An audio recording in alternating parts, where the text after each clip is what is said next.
Balikan ko lang yung Chacha. Noong last O, yan na, yung Chacha. Ito na yung Chacha. Chacha hearing sa Baguio, inamin ni dating Senate President Zubiri na kulang pa yung numero dito sa Senate para nga makalusot yung Chacha. Under your leadership, do you think mas lalo pang kukonti yung bilang, the mere fact na hindi ka supportive dun sa Chacha? Hindi ko alam. Ang hindi ko maintindihan nga bakit nag-hearing pa sila ni hindi na pinag-uusapan ito eh.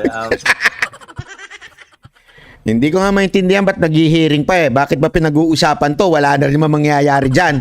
Yun ang sabi niya. Yan ang sabi niya. Sabi ni Cheese. So, ayaw ko muna magkomentaryo tungkol dyan. At ang usapan namin nung una ay malayong agwat dapat ng kada hearing at biglang napapadalas yata yung hearing.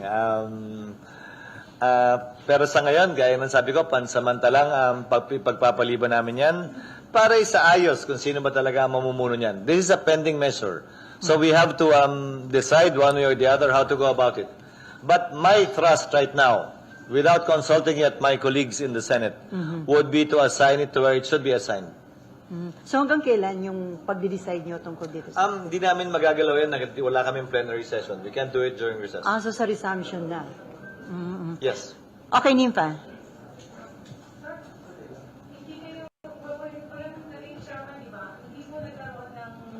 Chairman, ang Subcommittee on Constitutional Amendments. Nag-resign si Senator Angara. Yes, sir. At saka subcommittee, hindi pinagpapasahan kasi sa floor ang subcommittee. Diba, ina-assign lang yan usually. Ng chairman sa pamamagitan ng sulat. Kagabi lang, dahil nagkaroon ng konting problema sa referral, kaya sa floor, binanggit yung pagiging subcommittee ni Senator Padilla sa mga bill na final niya na gusto niyang i-hearing kasi ngayong recess. Pero usually, hindi naman inaano sa floor, pinagpapasyahan sa floor yung subcommittee. So, hindi deliberate na walang chairman because you're against At hindi ko Chacha. rin kasalanang nagbitiw sila. And then may binanggit kayo kanina na kung wala namang chance na pumasa, bakit yung papagkakaabalahan? Nako, ayan na. So, tinutukoy niyo itong Chacha? Nako, ayan na. Posible. Dahil yung huli kong tingin ay tila kulang at hindi makakarating. Hindi ito ordinaryong botohan ng majority of quorum. Hindi ito ordinaryong botohan ng majority of all members. Hindi ito parang pagpasa ng treaty na 2/3. Mas mataas pa to. 3/4 to. Gets nyo? So, para maipasa yan, sa Senado, hindi nga daw majority. When you say majority, more than half. Okay? Hindi nga rin yan 1/3. Kailangan, ang talaga dyan ay talagang 3/4 sa ibig sabihin, sobrang dami. Konti lang dapat ang mag-disagree. So, yun yung sinasabi niyang paulit-ulit pa kanina. Kung malabo na, bakit pa natin pinag-uusapan? So kung kakausapin ka ni Speaker Romualdez about it, you will be honest enough para sabihin. Gaya ng sinabi ko kanina, libre Libre ang kumausap, libre mangarap. Parang gano'n eh. Sinasabi ni Chis eh.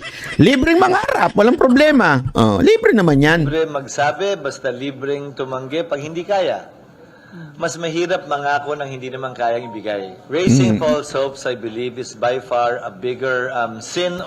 Talagang mahilig sa pag-ibig ito si Escudero. Sabi niya, kung hindi naman, wag nyo na ipangako yung mga Louis Vuitton. Kung hindi naman kaya, wag nyo nang, hindi, bibilang kita next year. Ganun. Di ba? Kaya, hindi ako nagtataka. Nagtatagal sila ni Hart eh.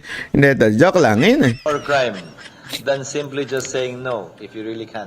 So yung proposed amendment sa rice tarification, isa rin sa gusto ng So, ayan ha. Okay. Pinakita lang ho natin yan. Yan ho ang sagot ni Jesus. Marami pa yan. Pero isa sa pinakita natin na sinasabi niya, pag wala naman ng pag-asa, wag na natin ipangako. Nako po. So, yan ba ang sinasabing inilagay ng Malacanang?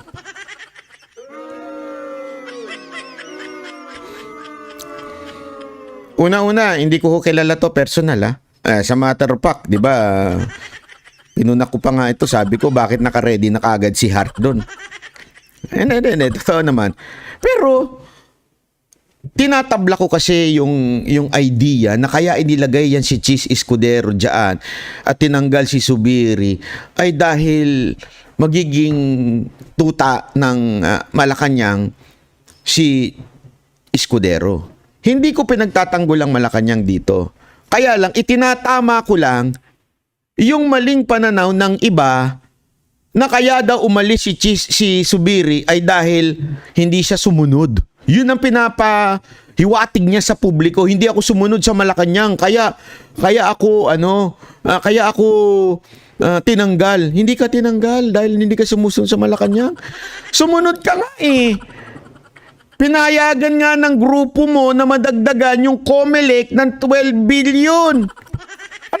Sumunod. Pangalawa, kung sinasabi mong hindi ka sumunod, bakit ngayon hindi naman sumusunod si Chisa na patigilin yung PDEA leaks? Tuloy-tuloy pa rin. So, ibig sabihin, isa hong malaking kasinungalingan yung ganyang klaseng pananaw.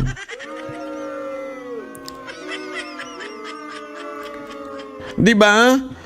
Kaya nga tayo, lagi lang tayo dun sa tama. Hindi ko alam kung anong affiliation nito ni Chis, kung sino ba boss nito eh. Wala akong pakialam kung sino boss niya.